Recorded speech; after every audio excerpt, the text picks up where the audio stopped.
सोचिए, एक आखिरी कमरा है, एक जादुई पत्थर जिसे बचाने की कोशिश महीनों से चल रही थी, वो बस कुछ ही कदम दूर है, और सामने वो इंसान खड़ा है जो उसे चुराना चाहता है, लेकिन वो नहीं है जिसके होने की उम्मीद थी।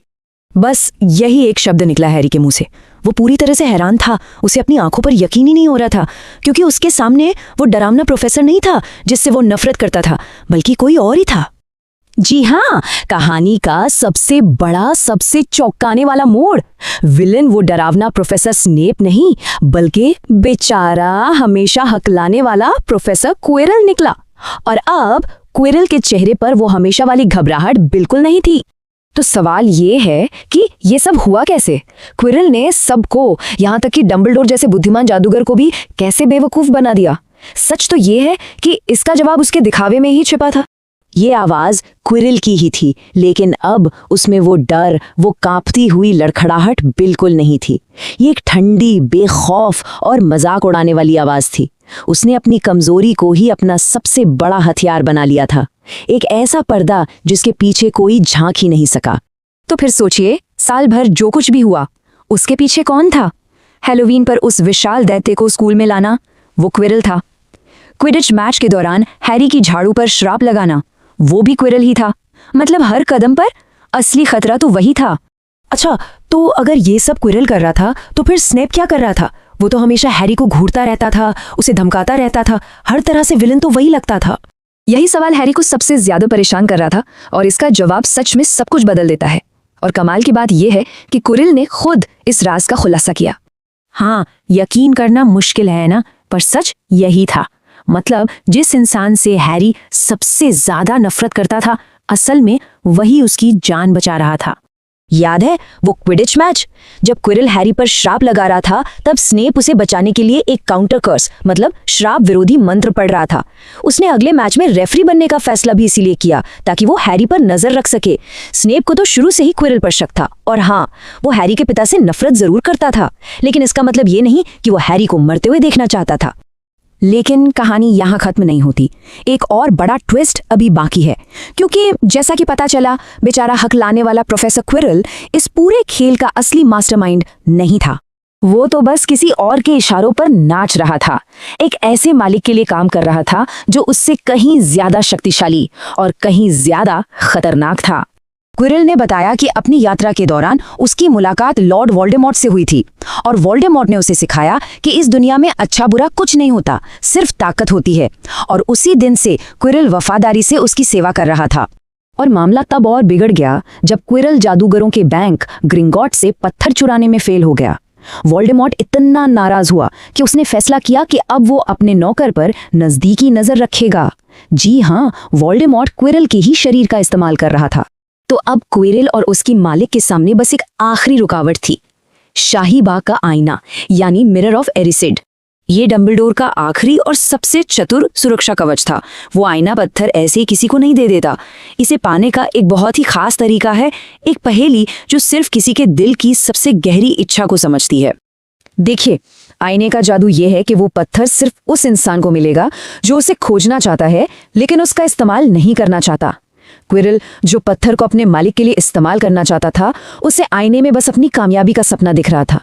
लेकिन हैरी, जिसका मकसद सिर्फ पत्थर को बचाना था, जैसे ही हैरी आईने में देखता है, वो अपने रिफ्लेक्शन को पत्थर अपनी जेब में रखते हुए देखता है, और ठीक उसी पल उसे अपनी असली जेब में कुछ भारी महसूस होता है।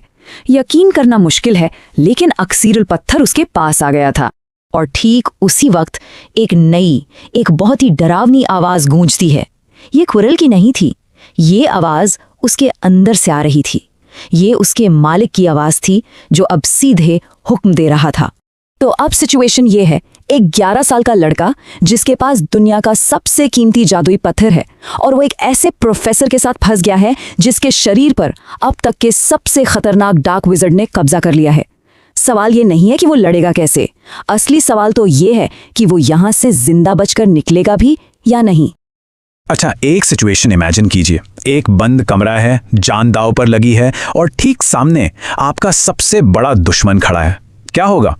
यही सवाल इस पूरी कहानी के सेंटर में है, और हमें सीधा उस टेंशन से भरे पल में ले जाता है।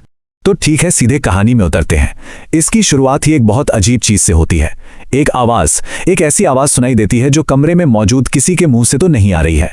हैरी के सामने प्रोफेसर क्विरल खड़ा है, बिल्कुल, लेकिन ये जो ऊंची और एकदम सर्द आवाज है ना, वो उसके होठों से नहीं आ रही। ये आवाज क्विरल को हुक्म दे रही है। और बस यही वो पल है जब हैरी की रीढ़ में एक सिहरन दौड़ जाती है। उसे समझ आ जाता है कि कमरे में कोई तीसरा भी है। अब सवाल ये था कि ये आवाज आ कहां से रही थी, और इस सवाल ने तो जैसे हैरी को जमा ही दिया। वो हिल भी नहीं पा रहा था, बस एकदम बेबस होके देख रहा था कि क्विरल धीरे धीरे अपनी पगड़ी खोलना शुरू कर रहा है। सस्पेंस और भी ज्यादा बढ़ गया था। और फिर इसके बाद जो होता है वो सब कुछ बदल देता है। जैसे ही वो पगड़ी खुलती है, एक ऐसा खौफनाक सच सामने आने वाला था जिसकी कोई कल्पना भी नहीं कर सकता। पगड़ी जमीन पर गिरती है, क्विरल धीरे धीरे मुड़ता है, और जो सामने दिखता है वो हैरी के सबसे बुरे सपने से भी ज्यादा डरावना था। जहां क्विरल के सिर का पिछला हिस्सा होना चाहिए था, वहां एक चेहरा था, और ये चेहरा ये किसी और का नहीं बल्कि खुद लॉर्ड वोल्डेमॉर्ट का था। एकदम चौक जैसा सफेद, धधकती हुई लाल आंखें, और नाक की जगह सांप की तरह बस 2 पतली पतली लकीरें। ये वही चेहरा था जिसने हैरी के माँ बाप को मारा था। यहाँ वोल्डेमॉर्ट की आवाज में घमंड तो है, पर साथ ही एक अजीब सी हताशा भी है। वो खुद मान रहा है कि देखो, मैं क्या से क्या बन गया हूँ, बस एक परछाई, एक पैरासाइट जो किसी दूसरे के शरीर पर जिंदा है। और फिलॉसफर स्टोन ही वो एक चाबी है जो उसे उसकी खोई हुई ताकत और उसका अपना शरीर वापस दिला सकती है। तो यहाँ सिर्फ एक फिजिकल लड़ाई नहीं चल रही थी, ये एक दिमागी जंग भी थी। वोल्डेमॉर्ट हैरी को उसके माँ बाप की मौत का ताना देकर उसे तोड़ने की कोशिश कर रहा है। वो तो दया की भीख मांगते हुए मरे थे, लेकिन हैरी का जवाब देखिए, झूठे। वो डरने की बजाय गुस्से से भर जाता है। चलिए, अब कहानी एक नए और कह सकते हैं कि एक सनसनीखेज मोड़ पर आती है। शब्दों की जंग खत्म होती है और असली टकराव शुरू होता है, और यहीं पर एक चौंकाने वाला राज खुलता है। जैसे ही वोल्डेमॉर्ट चिल्लाता है, उसे पकड़ो, क्विरल झपटकर हैरी की कलाई दबोच लेता है, और उसी पल हैरी के माथे के निशान में एक ऐसा असहनीय दर्द उठता है जैसे मानो उसका सिर अभी फट जाएगा। लेकिन तभी गेम पलट जाता है। एक ऐसा ट्विस्ट आता है जिसकी किसी ने उम्मीद नहीं की थी। दर्द तो हैरी को हो रहा था, लेकिन जल क्विरल रहा था। हैरी की स्किन को छूते ही क्विरल की उंगलियों पर फफोले पड़ने लगते हैं, और वो दर्द से चीखते हुए पीछे हट जाता है। तो इसका मतलब क्या था? इसका मतलब ये था कि हैरी के पास अनजाने में ही एक बहुत शक्तिशाली सुरक्षा कवच था। एक ऐसी पुरानी शक्ति जो उसे छूने पर वोल्डेमॉर्ट को होस्ट कर रहे क्विरल को आग की तरह जला रही थी। लड़ाई के बीच में ये एक जबरदस्त खुलासा था, और हैरी वो फौरन समझ जाता है कि यही उसका एकमात्र हथियार है। अपने माथे में हो रहे उस भयानक दर्द को इग्नोर करते हुए वो सीधा आगे बढ़ता है और क्विरल का चेहरा अपने दोनों हाथों से जकड़ लेता है। अब सिचुएशन अपने पीक पर थी। वोल्डेमॉर्ट की चीखें गूंज रही थीं, उसे मार डालो।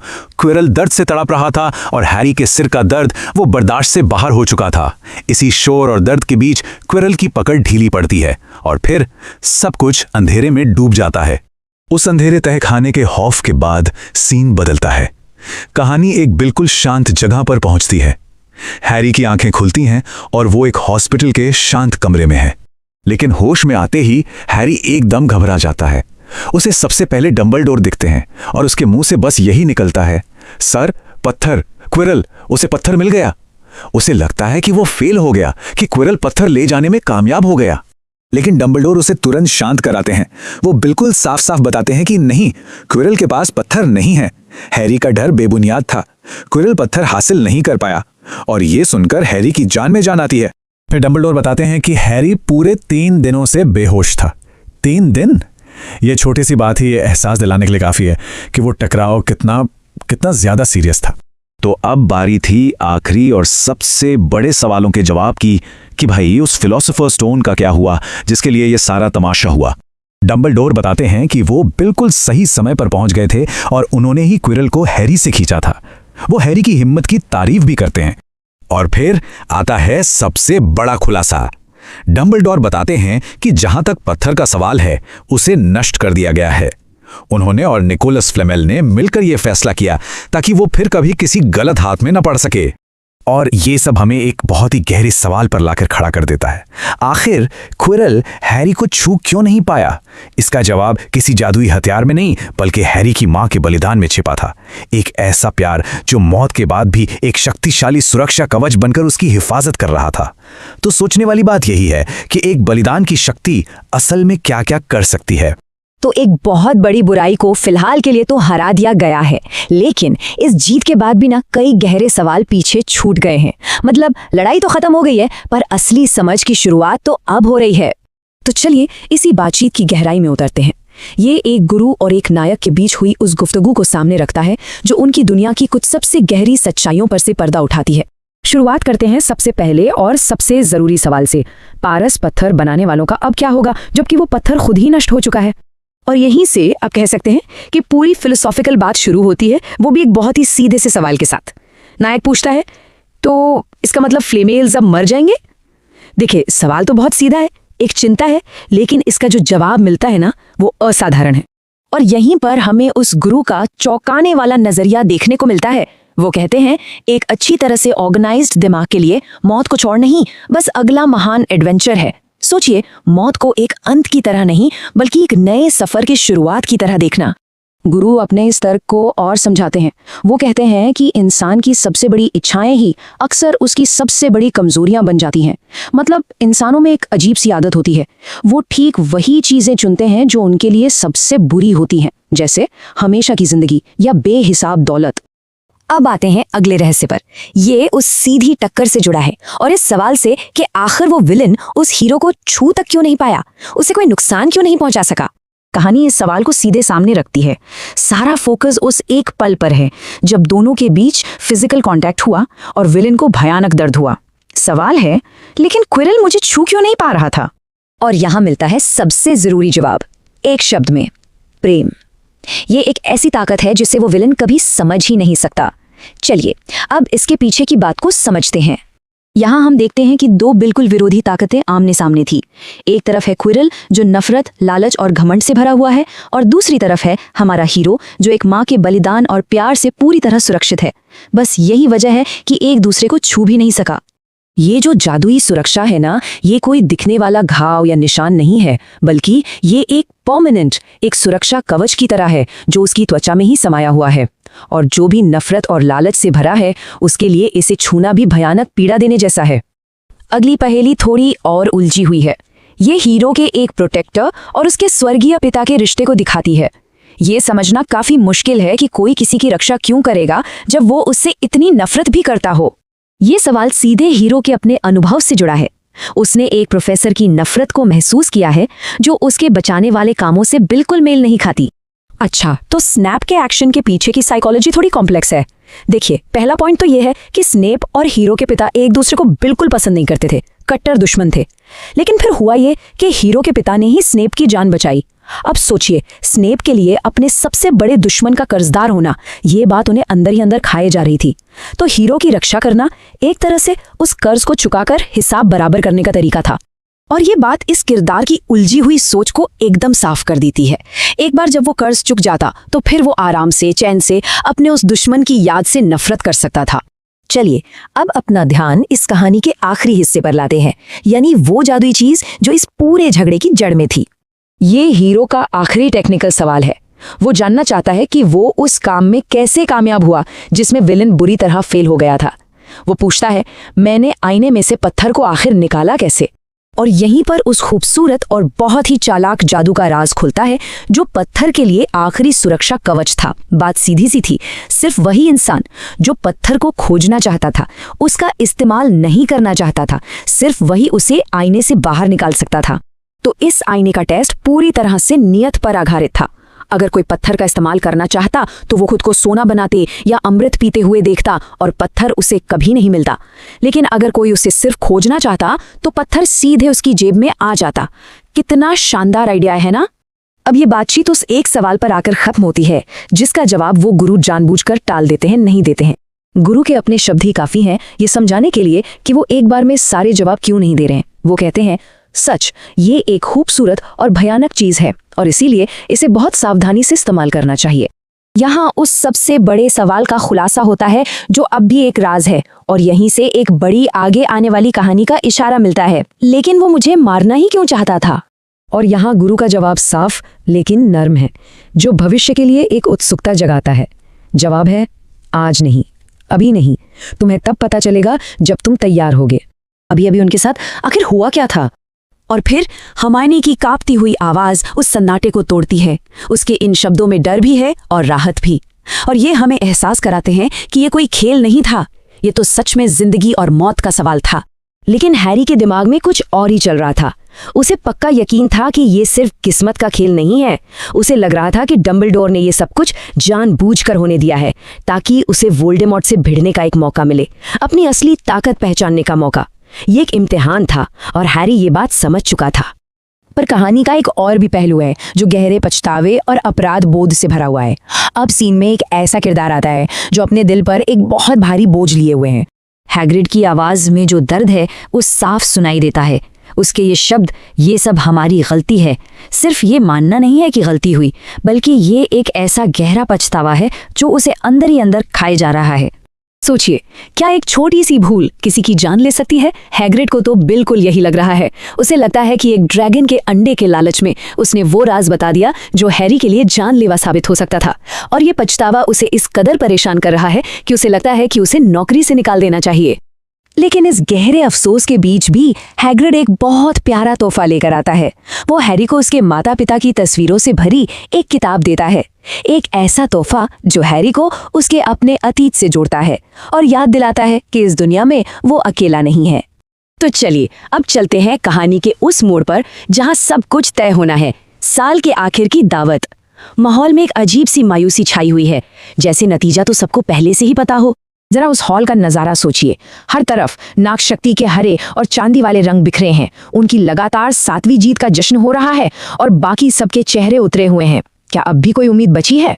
और ये हैं पॉइंट्स। देखिए, नागशक्ति बहुत आगे है और गरुड़ द्वार का तो कहीं नामो निशानी नहीं है। हिसाब किताब तो साफ कहता है कि खेल खत्म हो चुका है, पर क्या कहानियों में हमेशा हिसाब किताब ही चलता है? और तभी जब लगता है कि अब सब खत्म, डंबलडोर अपनी जगह पर खड़े होते हैं। उनकी आंखों में एक अजीब सी चमक है और वो कहते हैं कि कुछ आखिरी पलों के पॉइंट्स देने अभी बाकी हैं।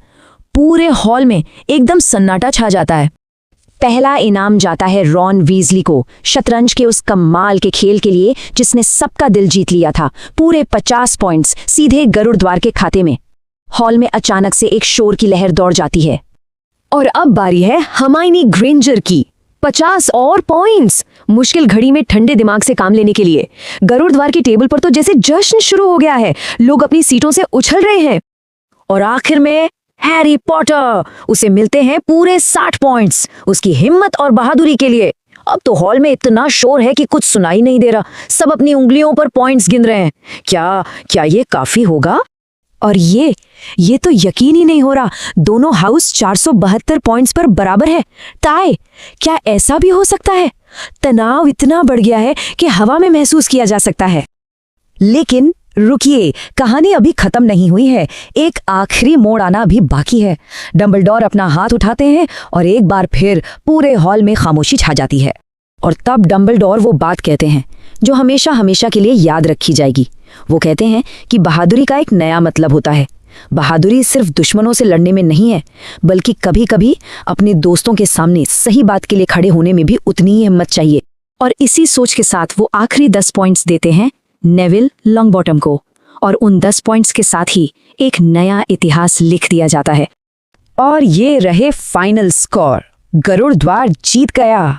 7 सालों के बाद नाग शक्ति का राज खत्म हुआ। एक तरफ उनकी मेज पर मायूसी और हैरानी है, तो दूसरी तरफ गरुड़ द्वार की मेज पर खुशी का कोई ठिकाना नहीं है। और इस जीत का हीरो कौन है? नेविल लॉन्गबॉटम, वो लड़का जिसे शायद सब कमजोर समझते थे। आज उसने साबित कर दिया कि असली हिम्मत क्या होती है। ये कहानी है एक ऐसे हीरो की जो हम सबको हिम्मत देती है कि असली बहादुरी आखिर है क्या। क्या ये दुश्मनों के सामने खड़े होना है, या फिर सही चीज के लिए अपनों के खिलाफ खड़े होना? शायद असली बहादुरी इन दोनों में ही छुपी है। ये कहानी हमें याद दिलाती है कि हम सबके अंदर एक हीरो है, बस उसे पहचानने की देर है। साल के आखिर की दावत है, हर तरफ जश्न का माहौल और सारी मुश्किलों को पार करके मिली एक शानदार जीत। स्क्रीन पर जो लाइन है वो सब कुछ कह देती है। हैरी के लिए ये सिर्फ एक पार्टी नहीं थी, ये उसकी जिंदगी की सबसे बेस्ट रात थी, एक ऐसी याद जो हमेशा उसके साथ रहने वाली थी।